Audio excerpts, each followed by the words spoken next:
हमने अपने पिछले एपिसोड में अरे एक मिनट, ये कोई एपिसोड नहीं है। थक गए थे हम द गॉड्स थ्योरी लिख कर, तो सोचा कि कुछ देश के ऊपर ही लिख डालें। 4 दिन तक शब्दों को अलंकार रूपी पंक्तियों में पिरोते पिरोते एक बड़ी ही खूबसूरत कविता निकल कर आई है। ज़रा ध्यान से सुनिएगा।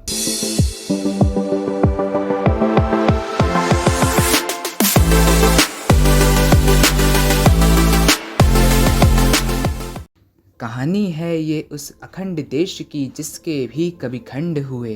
कहानी है ये उस गौरवशाली देश की जिसके लोगों के सर ना रह सके झुके हुए।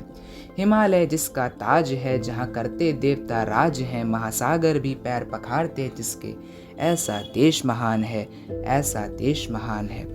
बात है ये त्रेता युग की जब श्री राम ने जन्म लिया। पहली बार धरती पर कदम रख इस देश की भूमि को पवित्र किया।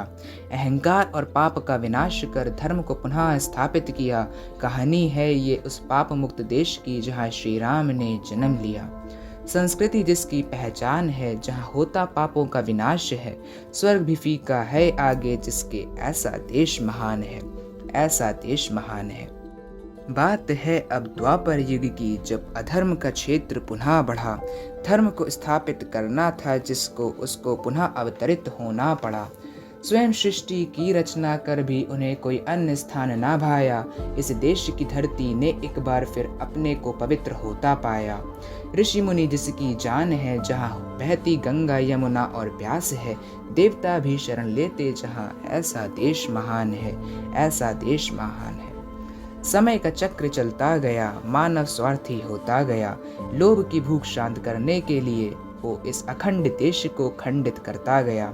समाज अब वर्गों में बंटने लगा जिससे ब्राह्मण, क्षत्रिय, वैश्य और शूद्र का जन्म हुआ। जो देश अखंडित कहलाता था जग में वो पहली बार खंडित हुआ।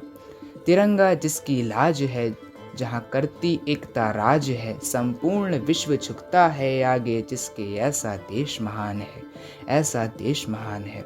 बात है अब कई 100 साल पुरानी इस देश का सोना हड़पने मोहम्मद गौरी आया। राजपूतों की भी है अजब कहानी, पृथ्वीराज चौहान ने उसे 16 बार हराया। ब्राह्मणों का खूब सम्मान हुआ, क्षत्रियों ने भी खूब राज किया। समय अब मुगलों का था, गौरी ने अंत में चौहान का सीना फाड़ दिया। जहाँ लाल किला और कुतुब मीनार है, जहाँ होता नवाबों का सम्मान है। सोने की चिड़िया कहलाता था जो। ऐसा देश महान है, ऐसा देश महान है। मुगलों ने भी 200 साल राज किया। गौरी से मुसलमानों का विस्तार हुआ। एक नए समाज के जन्म के साथ यह देश फिर से अखंड हुआ। इस देश की अखंडता विश्व को ना भाई।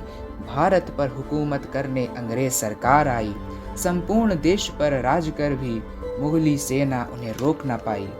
जहाँ शक्ति का भंडार है, जहाँ होता अधर्मियों का संहार है। विश्व गुरु भी आगे झुकते जिसके। ऐसा देश महान है, ऐसा देश महान है। नेताजी ने हथियार उठाया, गांधी जी ने लाठी उठाई। गुलाम भारत लड़ने को निकला, अब आज़ादी की वो कठिन लड़ाई। लड़ाई भी क्या खूब लड़ी, ना खून बहाए ना हिंसा की। सिर्फ कानून का उल्लंघन कर मिल गई हमें आज़ादी की वो सुनहरी छड़ी। आज़ादी के बाद फिर एक बार देश का खंडन होने को आया। जो भारत के नाम से जाना जाता था पहले, अब वो हिंदुस्तान कहलाने को आया। कहानी है ये उस अखंड भारत की जिसके भी कभी खंड हुए। कहानी है ये उस गौरवशाली हिंदुस्तान की जिसके लोगों के सर ना रह सके झुके हुए, ना रह सके झुके हुए।